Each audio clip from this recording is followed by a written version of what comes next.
स्वागत आपका बात बेबाक में।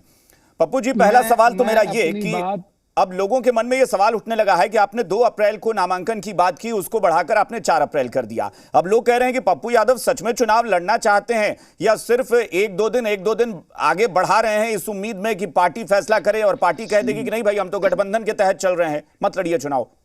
तो आप बढ़ा क्यों रहे हैं? अगर चुनाव लड़ना है तो आप स्टैंड लीजिए। आपने कहा कि हम चुनाव जरूर लड़ेंगे, फिर बढ़ा क्यों दिया नॉमिनेशन का डेट? जी नमस्कार, प्रणाम। जी नमस्कार। मैं अपनी बात कह के हट जाऊंगा, आप अपना डिबेट कराते रहिएगा। जी जरूर जरूर। देखिए, मैं पहली बात आपको बता दूं, मैं जिस विचारधारा के साथ हमारी पार्टी विलय किया और जिस विश्वास के साथ हमारे जो नेता हैं राहुल गांधी जी और हमारे प्रियंका गांधी जी, और जो जिनका माँ की तरह हमेशा लविंग एटीट्यूड हमेशा हमारे परिवार के प्रति रहा, आदरणीय सोनिया जी, तो विलय उस विश्वास के साथ, उस आस्था के साथ हुआ।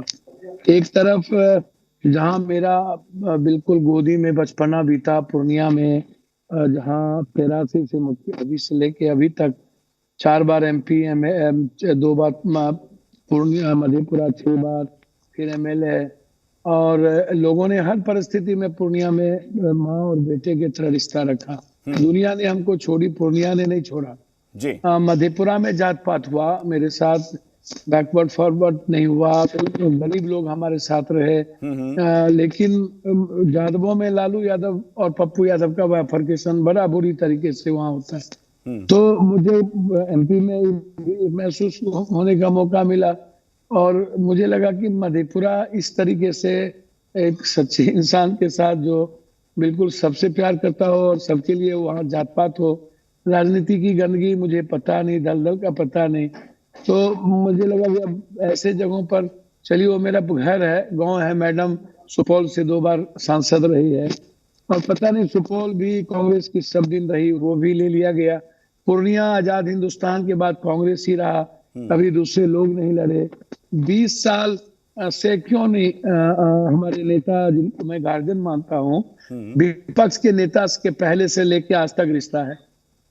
तभी तो जन्म तेजस्वी जी और तेज प्रताप जी का नहीं हुआ था। मैं बड़े बेटे की तरह हमेशा उनके साथ खड़ा रहा। पप्पू जी, ये बातें आप पहले भी कह चुके हैं और इन बातों का परिणाम क्या निकला? नहीं, ये बातें आपने पिछली बार भी कही थी। मैं सीधे कह रहा हूं कि भाई, आपने नॉमिनेशन का डेट क्यों बढ़ाया, किस उम्मीद से? कांग्रेस के मुख्य प्रवक्ता बिहार के आज भी कह रहे हैं कि वही सच्चा सिपाही है जो आलाकमान की बात मान ले, और जो नहीं मानेगा वो सच्चा सिपाही नहीं है कांग्रेस का। सुनिए ना मेरी बात, मैं सबका आदर करता हूं, सबको अपने तरीके से प्लेटफॉर्म पर बोलने का राइट है, मैं उसमें नहीं जाऊंगा। मैं कांग्रेस को नंबर 1 पार्टी बनाने के संकल्प के साथ आया हूं ना, और सबका लक्ष्य इस देश में जो दिल को जोड़ा है। आपने कल रामलीला मैदान में देखा कि जब राहुल गांधी जी उठे तो लाखों लोग किस तरह पागल हो गए थे और 10,000 किलोमीटर कैसे चले। तो एक लक्ष्य है राहुल गांधी जी के नेतृत्व में इस देश को नए निर्माण की। तो जो लक्ष्य है सीमांचल में, जो कांग्रेस की मां की तरह रही है, और हमेशा कांग्रेस, हमारी माँ भी कांग्रेस समर्थित उम्मीदवार थी। 32-33 हजार से चुनाव हमारी माँ हार गई, हम उस वक्त नहीं थे। तो अगली बार हम इसलिए चुनाव नहीं लड़े, मधेपुरा चले गए कि हमारे पप्पू बाबू वहाँ MP का चुनाव लड़ रहे थे कांग्रेस से, मेरी मैडम चुनाव लड़ रही थी सुपौल से, तो हमको मधेपुरा जाना पड़ा। तो इस परिस्थिति में मैं अगले बार छोड़ दिया।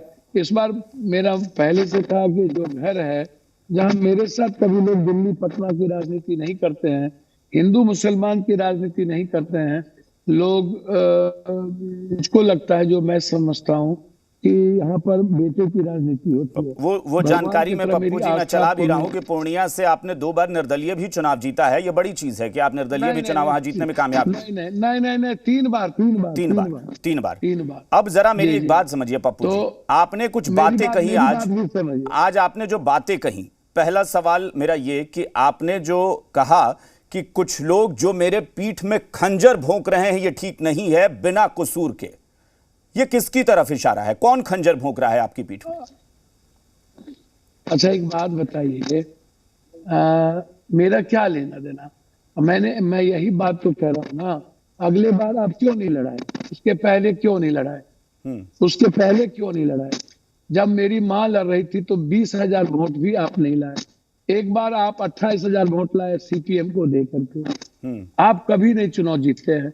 अररिया में 7.25 लाख मुसलमान और 5.25 लाख यादव होने के बावजूद भी आप बाय इलेक्शन मात्र एक बार एमपी बने, कभी नहीं बने। मैडम 2 बार एमपी रही, सुपौल में आप नहीं बन पाते हैं। मधेपुरा की स्थिति वही है। कटिहार 10 सालों से आप एमपी नहीं बने। तो भैया एक जगह एक किशनगंज छोड़ के क्या कारण है? अच्छा, तो पप्पू जी, जब आपको इतना यकीन हो गया, आपने सारी बातें कह दी, अब तो इशारा नहीं बल्कि आपने क्लियर कह दिया, फिर आप अपील किस लिए कर रहे हैं सोशल मीडिया पर? उस अपील का फायदा क्या, जब आपको पता है कि खंजर भोंका जा रहा है, जानबूझकर आपको डैमेज किया जा रहा है, तो फिर अपील का फायदा क्या? पहले तो देखिए, मैं कह रहा हूं, कांग्रेस की सुपौल सीट थी ना, कांग्रेस, आप भागलपुर क्यों नहीं लड़ रहे? आप और जगह क्या लड़ते? आप शाश्वत जी, जवाब आपको देना है ना, आप सवाल पूछ रहे हैं। सवाल तो मैं पूछ ही रहा हूं। जब आप सवाल पूछ रहे हैं भागलपुर क्यों नहीं, मैं वही तो कह रहा हूं कि जब आपको पता है स्पष्ट कि खंजर भोंका जा रहा है, धोखा दिया जा रहा है, आपको डैमेज किया जा रहा है, तो फिर आप अपील क्यों कर रहे हैं सोशल मीडिया पर? आपको लगता है कि अपील का कोई फायदा होगा? सुनिए ना, अंतिम बॉल पर 9 रन के बावजूद भी तो क्रिकेट जीता जाता है ना। विनम्रता खो दी जाए, सरलता। मेरा कसूर क्या है? हम 1 साल से पूर्णिया में घर घर में हैं और जो रिश्ते को तोड़ दिया जाए। अब जो स्थिति है, मैं मतलब मुझे आप मेरी माँ से के बीच से हमको छीन लीजिएगा, आप हमको खत्म कर दीजिएगा। मेरा भी तो घर है। आप महाभारत का हम अभिमन्यु थोड़ी हैं। इस युग के हम अर्जुन हैं और अर्जुन का चयन कृष्ण करता है और कृष्ण मेरे लिए पूर्णिया, कोसी, सीमांचल है। मेरे ही घर में हमको खत्म करने की कोई भी तैयारी कर ले तो भैया मरना पसंद करेंगे। डर के तो नहीं न जिएंगे भैया। क्या करेंगे? अपनी मां को छोड़ दें सड़कों पर? ऐसी राजनीति। हमको ईडी सीबीआई का डर है। तो क्या 4 तारीख को नॉमिनेशन की डेट फाइनल समझी जाए कि आप नामांकन कर रहे हैं 4 को? मैं आपको क्लियर कह दूं कि मेरे नेता आदरणीय राहुल गांधी जी और प्रियंका गांधी जी का जब तक कोई निर्णय मुझे ना कहा गया है कि आपको नहीं लड़ना, उनका जो निर्णय आएगा, जो लोग, जो बड़े बड़े प्रवक्ता हैं, मैं उनको सम्मान करता हूं। मेरे लिए मेरे वो 2 लीडर का निर्णय ही मक्का, काबा, मंदिर, मस्जिद सब है। मैं तो कह रहा हूं कि अगर उनका निर्णय ना आता है तब क्या होगा बताइए ना। जो निर्णय होगा मानेंगे, यानी नहीं तो नहीं, हाँ तो हाँ। आप दोनों निर्णय के लिए तैयार? यदि हमारे नेता कह देंगे कि आपको पार्टी मजबूत करना है, चुनाव लड़ना ही नहीं, तो एक बात आज मैं आपको बता देता हूं, यदि हमारे नेता कह देंगे नहीं लड़ना है, राहुल गांधी जी, प्रियंका जी, तो दिल से मैं कह रहा हूं, दिल से, तब आप भूल जाइए। जब उनकी कोई बात होगी नहीं और वो कुछ बोलेंगे नहीं, या तो आशीर्वाद देंगे या तो यथावत अस्तु भव। यदि हमारे नेता का आशीर्वाद रहा, यानी वो लोग अगर चुप रह गए, कोई बयान नहीं आता है, तब आप नामांकन करेंगे? और निश्चित, और अगर वो मना कर देते हैं तो आप चुनाव नहीं लड़ेंगे, ये तय है? बिल्कुल। दो नेता, मेरे ऊपर भी नीचे कोई नहीं। हाँ, मतलब मैं उन्हीं की बात कर रहा हूं कि अगर राहुल गांधी ने कह दिया कि पप्पू जी चुनाव नहीं लड़ना आपको, तो फिर आप चुनाव नहीं लड़ने जा रहे हैं पूर्णिया से? बिल्कुल बिल्कुल। और यदि यथावत और तटस्थ रहे तो भगवान की आस्था के साथ कोई समझौता नहीं। फिर ये जो आप कह रहे हैं कि पूर्णिया की जनता चाहती है कि मैं नामांकन करूं और मैं पूर्णिया की जनता को धोखा नहीं दे सकता, फिर उसका क्या? 4 को नामांकन करेंगे ना। हाँ, हमें पता है ना कि हमारे नेतृत्व का पूरा आशीर्वाद हमारे साथ है। ठीक है, वो पप्पू जी वो आपने कह दिया कि ठीक है आपको पता है, लेकिन आपने अगर लगाया ना कि अगर वो मना कर देंगे तो आप नहीं लड़ेंगे चुनाव, तो फिर पूर्णिया की जनता को फिर क्या जवाब देंगे? अगर तो आप लोग के पास होगा। नहीं, अभी आपने कहा कि अगर हमारे 2 नेता मना कर देंगे तो हम नहीं लड़ेंगे। मुझे पता है कि मेरे दो नेता हमारे साथ खड़े हैं, हम चुनाव लड़ेंगे, चुनाव लड़ेंगे 4 को यानी। नामांकन देंगे। हाँ, लेकिन फिर पप्पू जी अभी भी मेरा वो जवाब पूरा नहीं हुआ उस चीज का कि आपने वो अगर क्यों लगाया कि अगर वो मना करेंगे तो नहीं लड़ेंगे, तब तो फिर इसका मतलब है ना कि आप नेता के प्रति, अगर पार्टी के प्रति अपनी जिम्मेदारी दिखा रहे हैं तो आप पूर्णिया की जनता की इच्छा को दरकिनार करेंगे। अच्छा, पार्टी में के प्रति जो लोग बात करते हैं, मैं उनके बारे में अभी कुछ नहीं बोलूंगा। 4 जून खत्म होने दीजिए, पार्टी नंबर 1 कैसे होगा वो मैं देखूंगा। हमारी जैसे सिपाही सही में, तो फिर उन लोगों को सिपाही है सबक कि कैसे कौन है? सिखाएंगे जिन लोगों ने खंजर भोंका और जानबूझकर पप्पू यादव को अपनी मां से जुदा करने का फैसला किया, साजिश रची पूर्णिया से अलग करने की। भैया इसमें जो भी लोग साजिश करता है हमें भी पता है, और इस बिहार को और देश को आज 10 दिनों से पूर्णिया पप्पू पूर्णिया, कांग्रेस, प्रियंका, इसके अलावा कोई बात नहीं हो रही। और जो लोग ये सोचते हैं हम खीरा ककड़ी हैं, 5 बार जो 6 बार सांसद MP हो, बिना पद के दुनिया की मदद करता हो, हमें कोनो लूटना है? हमें कोई पैसा की हमें नहीं है पैसा, हम चंदा करके लड़ेंगे। लेकिन हम ED CBI से हमको कोई धमकी देगा? हमको भी और लोगों की तरह डर है या हम गठबंधन, हम तो हमारा नेता कह दे कांग्रेस अकेले लड़ना है, सर आजीवन अकेले लड़ेंगे, आजीवन, कभी गठबंधन के हाथ नहीं फैलाएंगे किसी का। लेकिन पप्पू जी वही चीज है ना कि अब आपके विरोधी भी ये कहेंगे ना कि पप्पू जी 2 चीजें एक साथ लेकर चलते हैं। एक तरफ तेजस्वी यादव को कहते हैं कि भाई जैसे हैं, लालू यादव को पिता तुल्य मानता हूं, दूसरी तरफ आप कह रहे हैं कि खंजर भोंका जा रहा है, हमें एक साजिश के तहत पूर्णिया से अलग किया जा रहा है। अच्छा, एक बात बताइए, हम मानते हैं एक तरफा, यदि हमारी जरूरत होगी तो हम ईशा भारती जी और रोहिणी जी के लिए जाएंगे, गठबंधन धर्म निभाने जाएंगे। हम मेरे साथ 2 लोग हैं, ये थोड़ी कह रहा हूँ कि लालू जी खंजर भोंक रहा है या तेजस्वी जी। मैंने कहा आप देखना रोहिणी जी और तो पप्पू जी लोग इतने नासमझ थोड़ी ना, जब आप कह रहे हैं कि हमें एक अलग करने की कोशिश हो रही है, तो कौन अलग कर रहा है पूर्णिया से? भाई आपकी सीट RJD नहीं तो ली है और किसी ने थोड़ी ना ली है। सर बहुत लोग हैं, बहुत सारी बातें इसमें, आप अभी मत फंसिए।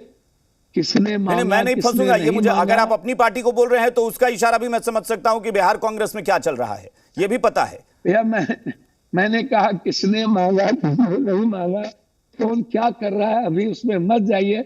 अभी मैं पैर पकड़ता हूँ, हमें लालू जी का आशीर्वाद चाहिए। अच्छा। तेजस्वी जी के साथ भाई की तरह खड़े रहेंगे। इंडिया गठबंधन को मजबूत करने के लिए हर सीट पर आप अभी घोषणा कर दिया खास करी कि मैं भी लड़ूंगा कटिहार में, तो कहां से घोषणा कर दिया?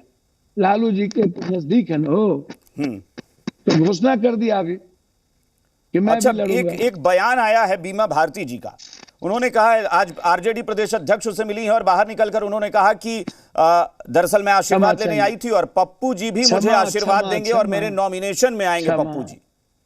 क्षमा चाहते हैं, मैं किसी ऐसी में, परिवार का मुद्दा अलग है, रिश्ते अलग हैं, हाँ, विचारधारा अलग है। धर्म युद्ध में सब कुछ जायज है, love and war everything is fair. आप चिंता ना कीजिए, डोंट माइंड, आप घबराइए नहीं। मैं हमेशा बच्चे की तरह देखा हूं। आप जिस धर्म युद्ध की बात करते हैं, उस धर्म युद्ध में ये नहीं देखा गया था कि सामने मेरे परिवारजन हैं, उनको ये देखा गया कि सामने अधर्म करने वाले हैं, तो उन पर भी निशाना साधने से अर्जुन नहीं चूके थे। मैं वही बात को कहा, हाँ, दोनों भाइयों के बीच युद्ध हुआ था ना, हाँ, लेकिन सबका जो धर्म युद्ध था अभी तो पारस्परिक भी है ना, तटस्थ। हम तो एक आपस में सीज फायर भी तो आजकल होती है, तो जरूरी थोड़ी है कि हम नहीं, तो आपने एक विकल्प दे दिया है ना कि पप्पू यादव हथियार भी उठाएंगे, लड़ेंगे भी, लेकिन अगर पार्टी आलाकमान ने कहा तो पप्पू यादव सरेंडर भी करेंगे, हथियार रख देंगे, नहीं लड़ेंगे चुनाव। नहीं, सवाल नहीं उठता। मुझे पता है ना कि मेरे नेता का आशीर्वाद मेरे साथ है, और वो महाभारत की तरह नहीं कि कत्ल की रात होगी। यदि मैं लड़ूंगा भी तो कंप्लीट पारिवारिक माहौल में लड़ूंगा। जनता का आशीर्वाद लेना है ना, यहाँ तो महाभारत की युद्ध की बात नहीं है ना जी। तो जनता जिसको आशीर्वाद देगी, जिसको अपना बेटा समझेगा, ठीक है। या जिसके प्रति जनता का स्नेह होगा वो करेंगे। ठीक है पप्पू जी। जिनको आना हो आए। जी। मैं पूर्णिया में अपने मंदिर में हूँ, मेरी जिंदगी यहाँ हम लोग 4 अप्रैल का भी इंतजार करेंगे कि 4 अप्रैल को पप्पू यादव नॉमिनेशन करने जाते हैं। आप लोग निमंत्रण देता हूँ आपको भी कि आप हमें आशीर्वाद देने आइए और अपना आशीर्वाद बनाए रखिए। चलिए, हम लोग उम्मीद करते हैं कि पप्पू जी आप नामांकन करेंगे, देखते हैं क्या होता है पार्टी का फैसला। फिलहाल बहुत बहुत शुक्रिया। में उनका भी आशीर्वाद जी, बहुत बहुत शुक्रिया। थैंक यू सो मच हमारे साथ जुड़ने के लिए पप्पू जी। तो पप्पू